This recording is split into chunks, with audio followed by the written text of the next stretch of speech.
الحقيقة دائما إذا أردنا الرجوع قليلا إلى الآية الكريمة، هذا ينطبق على السيد نصر الله: ومن الناس من يعجبك قوله في الحياة الدنيا ويشهد الله على ما في قلبه وهو ألد الخصام.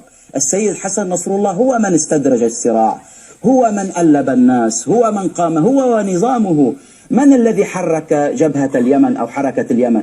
أليس كان في اليمن رئيس شرعي وكان هناك استقرار وكان هناك صلاح؟ من الذي حرك الوضع؟ أليس انقلاب أنصار الله المدعومين من نظام ولاية الفقيه؟ من الذي حرك الوضع اليوم في لبنان؟ أليس تحريضاته السيد حسن نصر الله ليتق الله؟ عندما قام في حرب تموز قال: لو كنت أعلم واعتذر. اليوم أقول له: لا مجال للاعتذار. اليوم أنت تحرض على الأمة، اليوم أنت تريد أن تخترق الأمة، اليوم أنت ابن علقم جديد في الأمة.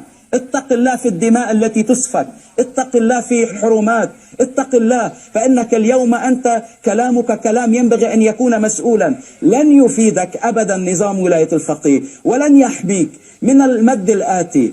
ارجع إلى عروبتك إن كانت موجودة عندك، ارجع إلى ضميرك، إلى نفسك، لأنك أنت مسؤول عن كلمتك. اتق الله، فاليوم أنت من حرضت، وأي مشكلة في لبنان أنت سببها، وكلامك تتحمل وحدك مسؤوليته. ولكن أنا أؤكد أننا نحن كشيعة عرب لسنا أمعة، ونحن نتبرأ مما قاله السيد حسن نصر الله ومما يفعله ونستنكر له، ولا علاقة لنا نحو به، وهو وحده ومن يتبعه يتحمل مسؤوليته. ونحن نجدد اليوم تأييدنا لإخواننا في عاصفة الحزم وكل ما يفعله أهل العرب إخواننا، ونحن نؤكد أن ولاءنا فقط لأمتنا العربية، وليس لدينا أي ارتباط أو صلة بنظام ولاية الفقيه. نحن كشيعة عرب اليوم نحن من المحافظين على الأمن القومي العربي، لا نريد أي ارتباط بنظام ولاية الفقيه. ينبغي أنا من باب انصر أخاك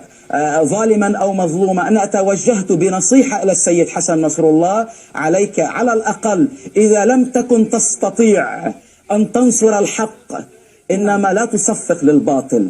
ما جرى في اليمن هو باطل، ما يجري في العراق هو باطل، ما جرى من النظام السوري هو باطل على شعبه، ما فعلته أنت في 7 أيار هو باطل. اتق الله. شكرا.